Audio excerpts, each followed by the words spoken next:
હું અરવિંદસિંહ પરમાર ડભોડા હનુમાનજીમાં ટ્રસ્ટી તરીકે સેવા આપું છું। દર વર્ષની જેમ આ વર્ષે પણ શ્રી હનુમાન જન્મોત્સવનું ધામધૂમપૂર્વક ઉજવણી કરવામાં આવશે, જેના ભાગરૂપે સવારે શોભાયાત્રા નીકળશે। દાદાની શોભાયાત્રા અમારા ડભોડા ગામના સમગ્ર રૂટ ઉપર તથા ગામના પરા વિસ્તારમાં ધીમે ધીમે નિજ મંદિરેથી નીકળી અને ગામમાં વર્ષમાં એકવાર અમારા ડભોડિયા હનુમાન દાદા નગરયાત્રાએ નીકળે છે અને ગામના તમામ ગ્રામજનોને આશીર્વાદ આપે છે। દરેક જગ્યાએ અમારી શોભાયાત્રાનું ઠેર ઠેર સ્વાગત થાય છે। ધીમે ધીમે ધીમે આખો રૂટ પૂરો કરી અને એ નિજ મંદિરે પરત ફરે છે અને એ નિજ મંદિરે પરત ફર્યા પછી દાદાની મહાઆરતી થાય છે।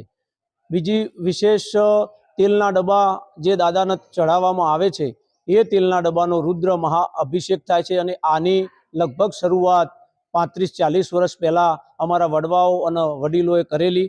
ધીમે ધીમે પહેલાં 100 ડબ્બા થયા, 200 થયા, 300 થયા, એ રીતે ડબ્બાઓ દર વર્ષે વધતા જાય છે। આ વખતે રેકર્ડ બ્રેક તેલના 2500 કરતાં પણ વધારે ડબ્બા નોંધાઈ ગયા છે દર્શનાર્થીઓ દ્વારા અને આ તેલના ડબ્બા નોંધાઈ અને દર્શનાર્થીઓ પોતાની જાતને ધન્યતા અનુભવે છે। શ્રી ડભોડિયા હનુમાનજી દાદા એમના ઉપર અવિરત કૃપા વરસાવતા રહે એવી અમારી પ્રાર્થના।